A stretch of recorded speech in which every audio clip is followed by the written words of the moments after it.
ఏపీలో ప్రభుత్వ ఆసుపత్రుల పట్ల 70% ప్రజలకు అపనమ్మకం ఏర్పడిందని జాతీయ సర్వే చెప్తా ఉంది. ప్రభుత్వ ఆసుపత్రులకు వెళ్ళాలంటే ప్రజలు ఇంట్రెస్ట్ చూపించట్లేదు, అక్కడ వైద్యం అందుతుందని ప్రజలకి నమ్మకం లేదు అని మన కేంద్ర ప్రభుత్వ జాతీయ సంస్థ సర్వేలు వెల్లడైంది. ప్రైవేటు ఆసుపత్రులకు వెళ్ళి సగటున 53,000 ఒక వ్యక్తి దారబోస్తున్నాడు, జోబులకు చిల్లి పెట్టుకుంటున్నాడు, జేబులు ఖాళీ చేసుకుంటున్నాడు అని ఆ జాతీయ సర్వే వెల్లడించింది. మన దౌర్భాగ్యం ఏంటంటే ఏ పార్టీ అధికారంలోకి వచ్చినా ప్రభుత్వ రంగ సంస్థలపైన దృష్టి పెట్టాలి, విద్య వైద్య రంగాలు వ్యవసాయ రంగం పైన దృష్టి పెట్టాలి, శాంతి భద్రతలపైన దృష్టి పెట్టాలి. కానీ ఈ కూటమి ప్రభుత్వం అధికారంలోకి వచ్చిన ఈ 23 నెలల్లో పూర్తిగా ప్రభుత్వ రంగ సంస్థలని నిర్వీర్యం చేసేస్తూ ఉంది. విద్య గురించి పట్టించుకోవట్లేదు, వైద్యం గురించి పట్టించుకోవట్లేదు, శాంతి భద్రతల గురించి పట్టించుకోవట్లేదు, వ్యవసాయ రంగం గురించి అస్సలు పట్టించుకోవట్లేదు. మరి ఈ ప్రభుత్వం ఏం చేస్తూ ఉందయ్యా అంటే ఏమో ఎవ్వడికి తెలియట్లే. ఈ ప్రభుత్వం చంద్రబాబు నాయుడు ముఖ్యమంత్రిగా ఏం చేస్తున్నాడు?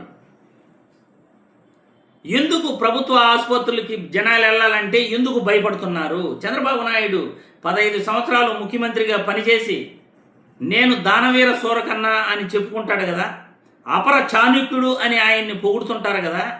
మరి ప్రభుత్వ ఆసుపత్రులకు వెళ్ళి వైద్యం చేసుకోవాలంటే ఏపీ ప్రజలు ఎందుకు భయపడుతున్నారు?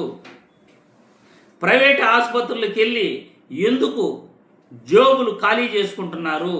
ప్రైవేట్ ఆసుపత్రుల్లో జనాల్ని ఎందుకు లూటీ చేస్తున్నారు?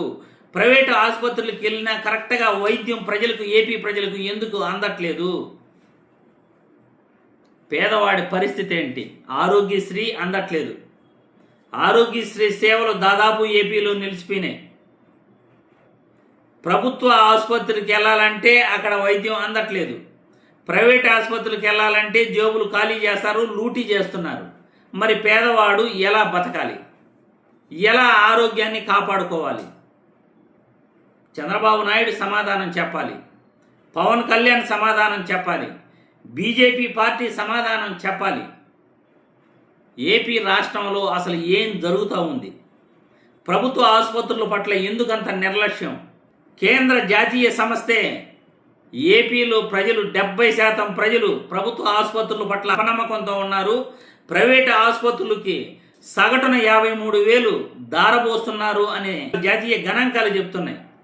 మరి ఈ కూటమి ప్రభుత్వం ఏం చేస్తూ ఉంది? ప్రజా ఆరోగ్యం కన్నా మించింది ఇంకేమైనా చంద్రబాబుకు ఉందా? ఇంకేమైనా ఉందా? చంద్రబాబు నాయుడు సమాధానం చెప్పాలి. దానవీర సూరకర్ణ అప్రచాణిక్యుడు అంటుంటారు కదా కొంతమంది మేధావులు, చదువుకున్న విఘ్నులు, వాళ్ళు సమాధానం చెప్పాలి. రాష్ట్రంలో ప్రజా ఆరోగ్యం కన్నా మించింది ఇంకేమైనా ఉందా? ఫస్ట్ ప్రయారిటీ చెప్పండి, ఎవడైనా కామెంట్లు పెట్టండి.